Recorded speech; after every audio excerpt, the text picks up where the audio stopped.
Hey, this is Dragon Feather, and I'm here to do a video on sound healing, using music in your practice and how you can use just sound in general with the different resonances and how it resonates and stuff like that. So what I'm going to start out with is chakra healing with the sounds. Now, with the key, like with different notes on the piano. And for those of you guys who do not know, the music alphabet is A, B, C, D, E, F, G, and it does not go anywhere besides that, and it just repeats itself.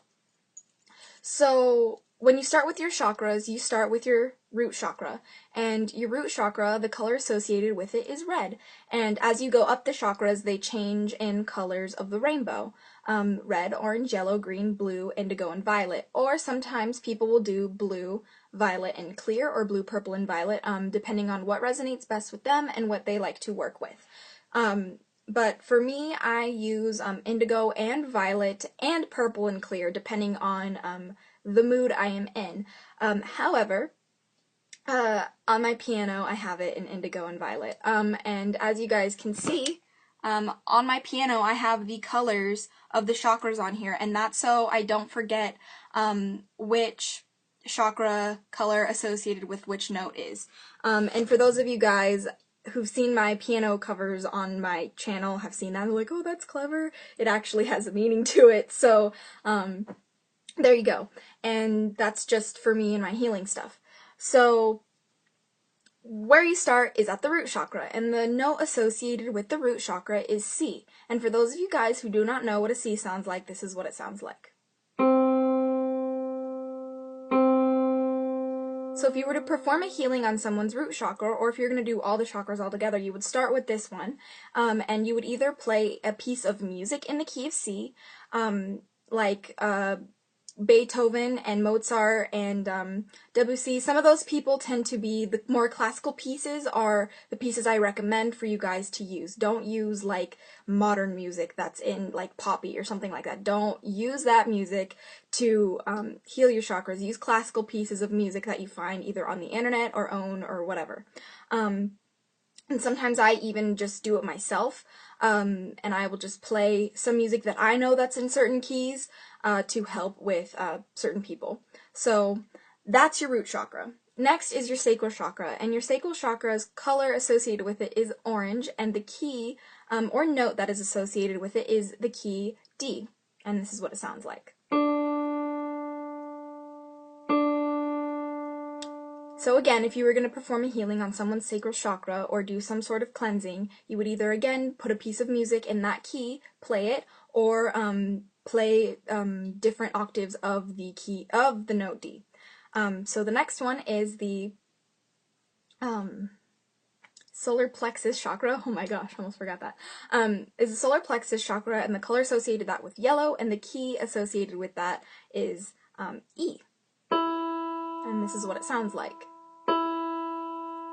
So again, piece of music in that key, or roll the notes. And the next one, which is the heart chakra, is green, and the key associated with it is F.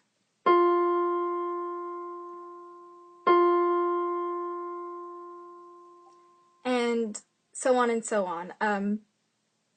The next one is G, which is the throat chakra. The next one is your third eye chakra, which is indigo or violet, and the key associated with it is A.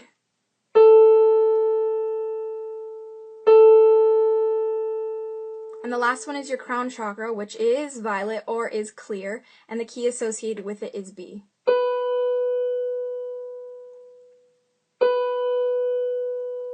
So, with that being said, as you guys can hear, as you go up with the different notes, they get higher. They get a higher frequency, and when people raise their chakras, they go to a higher state of mind, closer to enlightenment.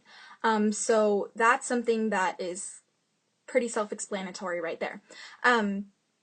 And for those of you guys who ask, do I use music? Do I use music kind of in my personal practice and in my magic? Yes, I absolutely do.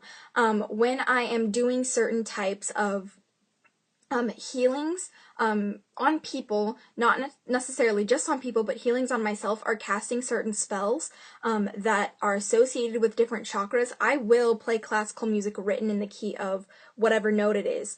And these are just the basic notes, C, D, E, F, G, A, and B. Those are just basic notes. There's flats and sharps for those of you guys who play music, like an A flat would be this, but we're not going to go into that. So when you search a piece of music, you just go on either YouTube or Spotify or whatever you use, and you can search music in the key of C for your root chakra, and music will come up, I guarantee it. That's how I do it and how I've done it, and before I was able to buy music on my iPod. For those of you guys who actually actively listen to classical music, the way the songs are written are very confusing. They're like all these sharps and flats and blah blah blah in the name of the song. So that's why I don't have any of the names really memorized. But yeah, so in practices, like when I cast certain spells, like if I were to cast a love spell, I would play a classical piece of music written in the key of F, because F resonates with the heart chakra, if that makes any sense to you guys. I also will play my own music that I have written in certain keys. And a piece of music that I wrote for meditational purposes, I wrote this piece of music, Reliqua, which means rest in Latin, and I wrote this piece of music for my practice for rest, for a restful meditation. And I will leave a link below. It's all piano, it's no voice, nothing like that. It's a duet that I composed myself. And so I use music quite a bit in my practice. However, most of the music that I write on piano, I cannot play all by myself, so that's why I have none of it recorded and up on my SoundCloud, really. But the piece, Reliqua, I was able to record in the studio, so that's pretty awesome. If you guys would like to check that out, it'll be in the description box. But using music in your practice is a very, very, very powerful thing, because music has sound waves, and we all know that sound waves and different frequencies influence us to change and influence us to do certain things. That's why when we listen to sad music, which is in minor chords, we feel depressed and we feel sad and we feel that lower frequency. But when we listen to happy music or in a major chord, we feel happy. Like here's a major chord, major C, and here's a minor chord, A minor. They sound very different, and one sounds more sad, one sounds happier. And because of all the different combinations you can make with music, you can write music or you can play music and use music to help you change and help your spell be that more better and that more effective. I don't use music every time I cast a spell. I will admit to that, but I use it more oftentimes than not.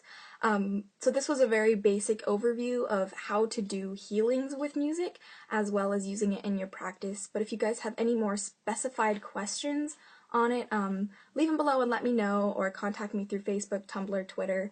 All my information is in the box below. So I hope that helps. But until next time, blessed be, and bye.